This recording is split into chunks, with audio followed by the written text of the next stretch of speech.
Okay, take it away. Good evening, everyone. My name is Gracious Wainwright, and while I'm sure you don't know me, I'm pretty sure you know the man that I lived next door to for 19 years, which would have been 18 years if everything went as planned, but nothing in my life ever goes as planned, but I digress.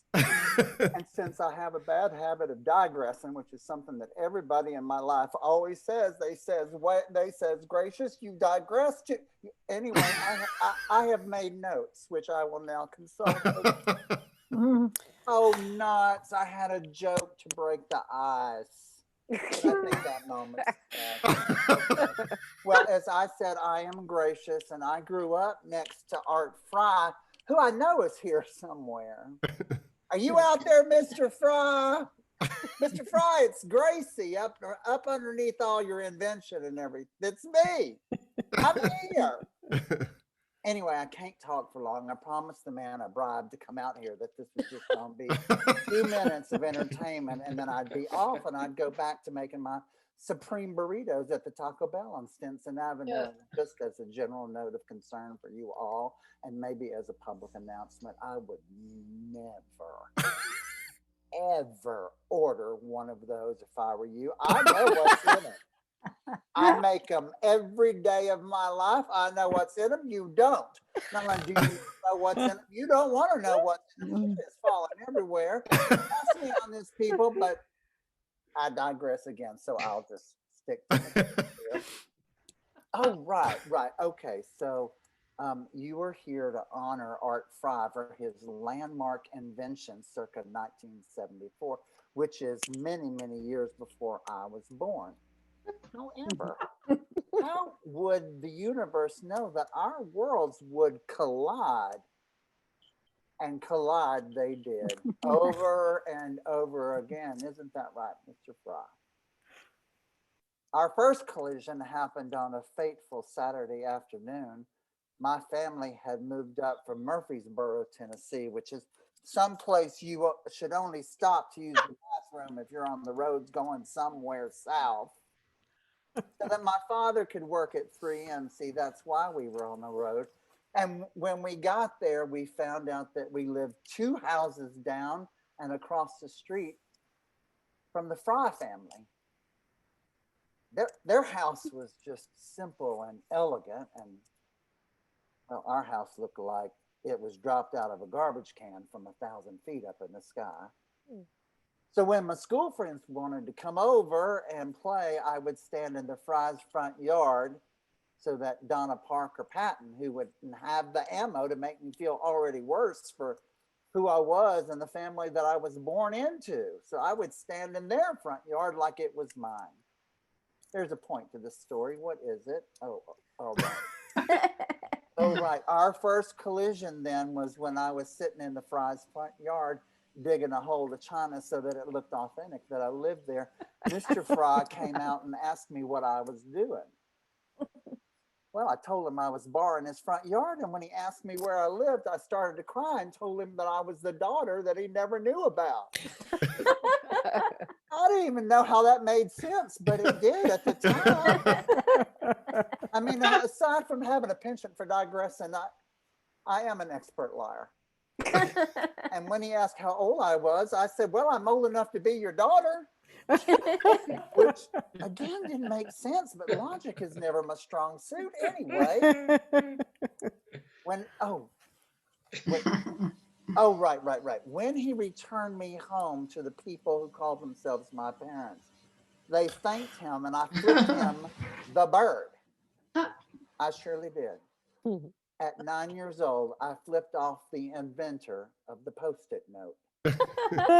And while I'm ashamed of my earliest encounter with Art Fry, I'm here today to make amends.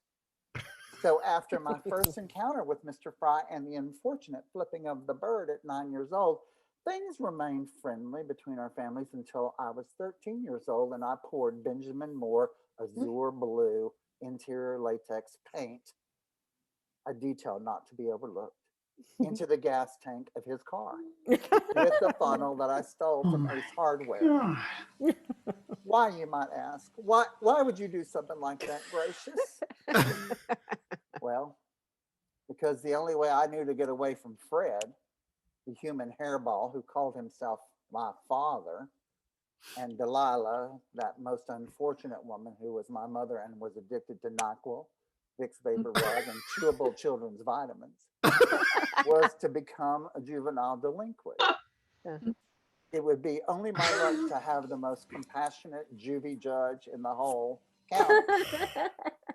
Judge Prentice returned me to my parents and their claws, as opposed to where I really wanted to go, which was home for delinquent children hundreds of miles away. But no, she sent me home. So at 15, I snuck into his garage where they kept the washer and the dryer, and I ignited a round of firecrackers called an air bomb barrage in the tank of his clothes dryer, which unfortunately sparked an electric fire and scorched 3 of the 4 walls in his garage. Judge Prentice was more stern this time. Yeah. But she showed her usual leniency and sent me back home. Oh, I'm being told to wrap this up. So, okay, so I've written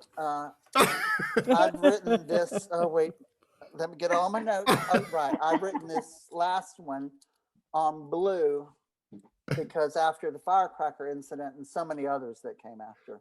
Too many to mention, but it would make an excellent coffee table book, I might say. I tried to be other colors. Isn't that right, Mr. Fry? I tried to be sunny yellow or bright pink or gold or anything that was close to being happy. But I was pretty much destined to be and live my small life in business and blueness. One night, the blue turned very, very dark, and it felt black. And the only way to get out was to walk out and never look back, I thought. The day I turned 18, which was the coldest day on record in Minnesota, I took a very warm shower, fully clothed, and then I walked past Fred, and I walked past Delilah, who never looked up, and I walked out into an ice storm. I didn't get far, just 2 houses down from where I lived. I was shaking so hard I could hardly walk, and in a matter of just a minute, I couldn't move. You know him as the man who invented the Post-it note, but I know him as the man I had given every reason in the world to avoid me. But on that black night, he pulled me in from the cold, and we spent the next 6 hours talking about how to bring color back into my life. And I worked really hard over the years to do just that. I'm not always good at it, but I know I had the best start. This was all for you, Mr. Fry, with as much love and gratitude as I have in me. Look, no blue.